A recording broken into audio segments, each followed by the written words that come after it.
Yes, habari kubwa ya kimichezo ambayo tunakwenda kuichakata mezani siku ya leo ni kuhusiana na kile ambacho kinaendelea katika sekeseke ama sakata la mchezo wa Kariakoo Derby uliotakiwa kuchezwa tarehe 8 mwezi Machi mwaka 2025 majira ya saa 1:15 usiku kati ya kikosi cha timu ya soka ya Simba dhidi ya Yanga Sports Club, ambapo mchezo huu tunaona kwa upande mwingine uliweza kuahirishwa kutokana na kwamba klabu ya soka ya Simba kikanuni hawakufanya mazoezi tarehe 7 mwezi Machi mwaka 2025. Kwa hiyo bodi ya ligi kuu Tanzania bara wakaweza kuahirisha mchezo huu, lakini klabu ya soka ya Yanga Sports Club tunaona walienda uwanjani kwa ajili ya kwenda kucheza mchezo huu tarehe 8, lakini tunaona hakuna referee wala kiongozi yote wa TFF ambaye alihudhuria katika mchezo huu. Sasa kwa mujibu wa taarifa nilizopo ni kwamba bodi ya ligi kwa sababu waliahirisha na kusema kwamba wataupangia muda tena wa kuchezwa mchezo huu, basi klabu ya soka ya Yanga wameweza kuandika barua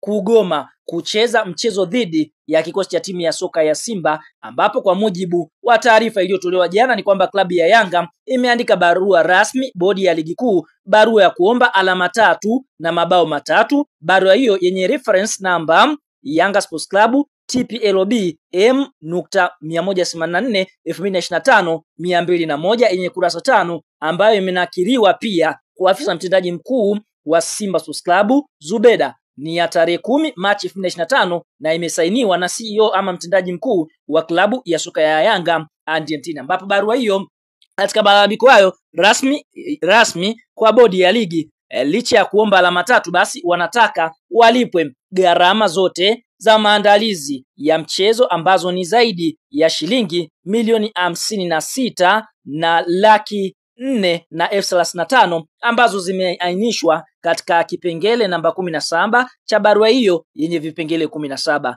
Katika kipengele namba 18 wanasisitiza kwamba wanataka ifahamike wazi hawako tayari kuicheza mechi hiyo katika msimu na kwamba mechi iliahirishwa kwa makosa ya makusudi ya Simba, kwa hiyo wanastahili alama 3 na magoli 3. Pia wameipa bodi ya ligi kuu masaa 72 baada ya kupokea barua hiyo kutoa maamuzi ya haki na weledi kwa kuzingatia madai yao. Mwisho wanasema kama madai yao ya alama 3 na mabao 3 na gharama za mchezo hatozingatiwa na kupewa umuhimu wa kupata haki yao, watapeleka swala hili kwenye mamlaka za juu zaidi, yani mahakama ya usuluhishi ya michezo CAS. Kwa hiyo tunaona klabu ya soka ya Yanga ndio kitu ambacho wameweza kukifanya kwa sasa. Ndani ya saa 72 wanataka wapewe alama zao 3 sambamba na fidia za kuandaa mchezo dhidi ya kocha timu ya soka ya Simba zaidi ya milioni 56, huku wakiomba mabao 3. Lakini kwa mujibu wa kanuni derby kuahirishwa, kanuni inasemaje? Derby imeahirishwa na bodi ya ligi baada ya kikao cha kamati kupokea malalamiko ya timu ya Simba na kutokana na mambo yaliyo nje ya taratibu. Kwa mujibu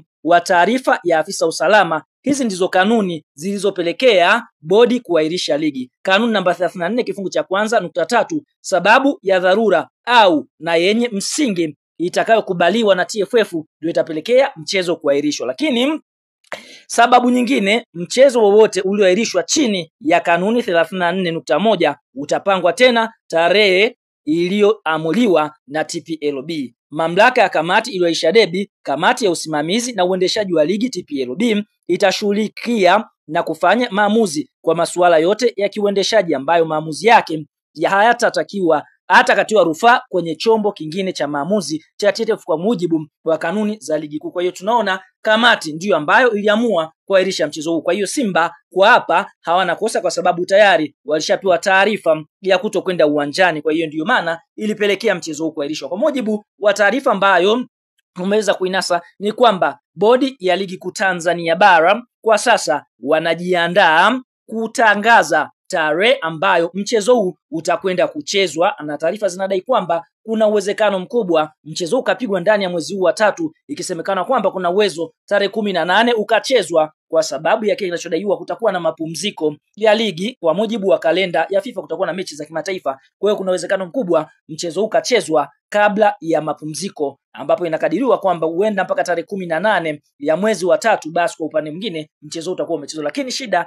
ni Yanga Sports Club wamesimamia msimamo wao kwamba wanataka haki yao kwa sababu wanaamini Simba ndio ambao waliweza kukiuka zile taratibu za kimichezo kwa kutaka kwenda kufanya mazoezi huku wakiwa hawajatoa taarifa, lakini bodi nao pia inasema ndio kweli Simba hakutoa taarifa, lakini Yanga kwa nini kuna mabodyguard wao ambao waliwazuia Simba kufanya mazoezi na kikanuni inaruhusiwa. Kwa hiyo sakata hapa iliyopo ni kubwa sana. La Yanga wao hawataki kuelewa, huku wakidai kwamba watakwenda katika mamlaka za juu zaidi ili kuweza kupata haki yao ya alama 3 sambamba na Simba Sports Club kufungwa mabao 3. Kwa hiyo tunaona mambo ni mengi, muda ni mchache kuhusiana na sakata hili. Kwa hiyo lolote lile ndani ya wiki linaweza kutokea kuhusiana na taarifa rasmi kutokea katika bodi ya ligi kuu Tanzania bara inayosimamiwa na TFF.